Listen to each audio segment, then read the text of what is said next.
याद है मैंने तारीख की किताब में पढ़ा था कि कोई पाक दामन खूबसूरत नौजवान उसको किसी औरत ने बुरे काम की तरफ बुलाया बुलाया और उसके बाद ऐसे हालात लड़के के पैदा कर दी कि बच नहीं पा रहा था।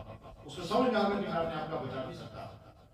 जब कोई रास्ता उसको नहीं मिला, कोई रास्ता नहीं मिला, आखिर उस औरत से कहा मुझे थोड़ी देर बाथरूम जाने दो। उसने कहा ठीक है। साथ ने कहा किचन कहाँ है आपका, मैं अगर थोड़ा सा पानी पीना चाहूंगा तो। उसके बाद फिर वो चला गया किचन में और वहां से छुरी उठा करके लाया और अपने पेशाब के गाल को काट करके कहा इसी की चाहत में तो ये तुम्हें देता, मगर अपनी जवानी को गाल नहीं लगने देता।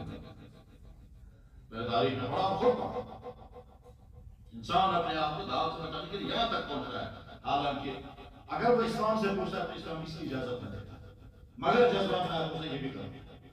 और मैंने किताब में पढ़ा कि इसी जगह फसाद हो गया और वहां एक खातून एक लड़की अपने घर से निकली है, खाला के घर जाने के लिए बाहर में फसाद हो गया।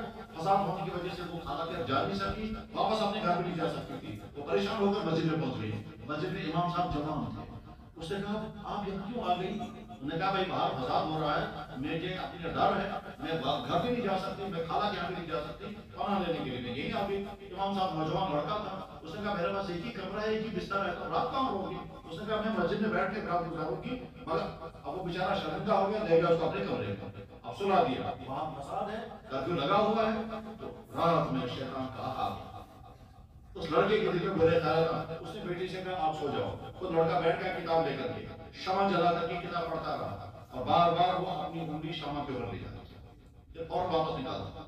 रात सारी रात वो ये करता था, अपनी उंगली शमा पर ले जाना, फिर पीछे निकाल कर फूंक मारना। आप 5 घंटे के बाद फिर अपनी उंगली यहाँ तक की उंगली का अगला हिस्सा में जला दिया। सुबह को लड़के का बाप ढूंढने के लिए आया। ढूंढते ढूंढते उसे पता चला कि मेरी बेटी न खाला के यहाँ तो वापस आई है। परेशान होकर फिर मस्जिद में पहुंचा, देखा तो मेरी बेटी ठीक है। पहले अच्छी तरह बेटा आप ठीक हो, अपने रात यहाँ ठीक गुजारी, किसके यहाँ रही? इमाम साहब के कमरे में। अच्छा चलो शुक्र है, अच्छे लड़की के पास रही है। बेटे ने कहा अबू जरा इमाम साहब से पूछे ये रात को क्या किया, क्या कर रहे हैं? तो वालिद एकदम गुस्से हो गए। उसने कहा शायद मेरी बेटी को से छिड़ा। उन्होंने कहा इमाम तुमने क्या किया है रात को? बेटी कहती है अबू आपको डांटे मत, आपसे नरमी से पूछे। इमाम साहब ने क्या किया आपने? नहीं वो उंगलियों का मसला क्या है आपसे पूछें। इमाम साहब ने कहा कि मेरे जात का मसला है, आप जाए। ऐसे कहा नहीं नहीं आप मुझे बताओ हुआ क्या है? मैंने कहा हुआ ये है, मुझे दिल में बुरे ख्यालात आते थे। मैं सोचता था यहाँ कोई भी नहीं है, यहाँ एक नौजवान लड़की और एक मैं, बाहर का कोई आने वाला नहीं। जब शैतान मुझे अंदर से जोश दिलाता था तो मैं अपने आप से कहता था तुझे जहन्नम में जलना है, पहले यहाँ टेस्ट करके मुझे दे दो। अगर तूने क्षमा की गर्मी बर्दाश्त कर दी तो उसके बाद फिर मैं ये बुरा काम करने के लिए थे। जो में उंगली क्षमा पर डालता था जलती थी। मैं फौरन अपने आप को कहता था इस क्षमा की गर्मी तो सह न सका, जहन्नम की आग कैसे सहता है? सारी रात में अपने आप को कहता रहा मुझे पहले बर्दाश्त करके दिखाओ, उसके बाद फिर मैं ये बुरा काम करने दूंगा। सारी रात में अपने उसके बाद बाप ने अपनी बेटी को घर लिया और घर जाकर अपनी बीवी से कहता है हम बहुत दिनों से अपनी बेटी के लिए रिश्ते के इंतजार में थे, अल्लाह ने रिश्ता दे दिया। तुमने कहा कौन? का मस्जिद के इमाम से, उससे ज्यादा पाक दामन हमें कहां मिलेगा?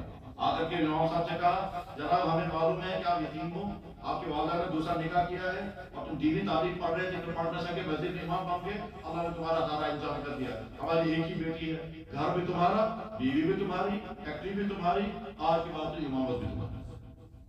वो कहता है पाक दामन मुझे ये 12 जिनका निकाह भी नहीं हुआ है अपने आप को पाक दामन रखने का अहद करके